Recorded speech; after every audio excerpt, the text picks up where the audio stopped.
But it's not just oligarchy. We're fighting a president who undermines our Constitution every day and threatens our freedom of speech and assembly, and whose agents are rounding up innocent people off the streets, putting them in unmarked vans and throwing them in detention centers.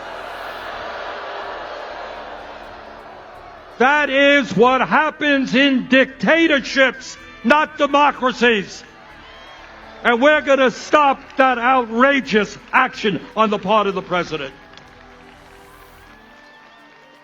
You know, our founding fathers of this country were no dummies. They wrote a constitution and established a form of government with a separation of powers. Remember we're reading all about that? You got a legislative body, Congress. You got an executive branch, president. You got a judiciary, the federal courts. And they wrote that document because they had just fought a brutal war against the autocratic King of England. And what they understood as they were forming this new country, that they never wanted to see a nation where one person had unlimited power.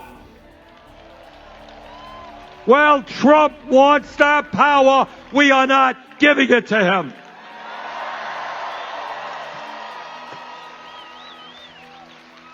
Trump is suing the media because they say bad things about him. Oh, how horrible is that? He has sued ABC, CBS, Meta, the Des Moines Register. His FCC is investigating NPR and PBS. He loves the media when they fawn over him, but he can't take criticism. This from a guy who has made vulgar comments about his opponents. Hey, Mr. President, if you can't take criticism, get out of politics. That's what democracy is about.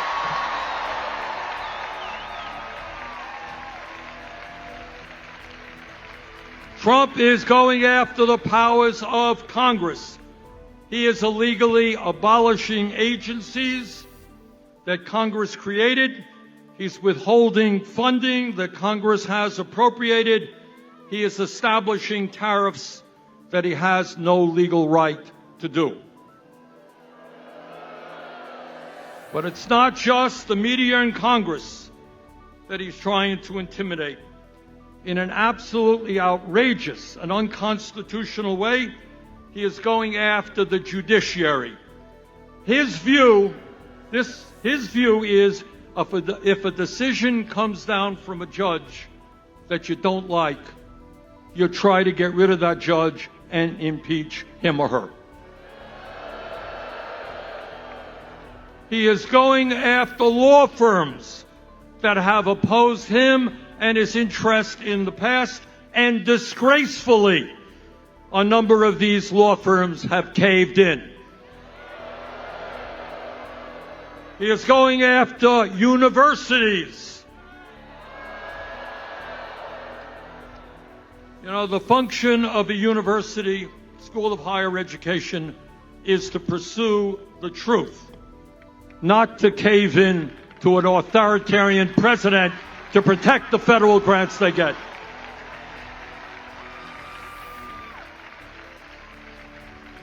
But it is not just Trump's and his administration's domestic policy that we should be concerned about. For the first time in our 250-year history, we have a president who is aligning himself with dictatorship abroad. No, Mr. Trump, Ukraine did not start that war. Putin and Russia did.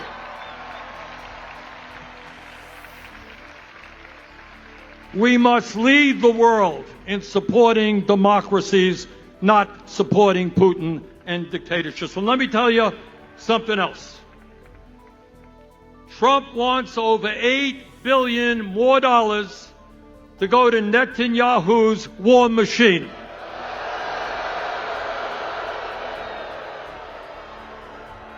Israel has a right to defend itself against terrorism, but it does not have a right to go to war against the entire Palestinian people.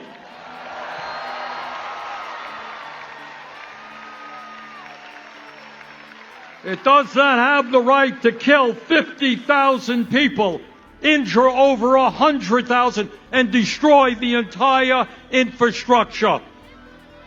And as bad as that is,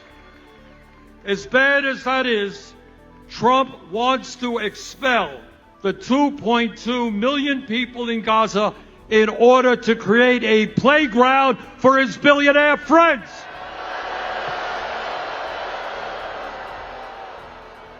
That is beyond insane, and we will never, never let that happen.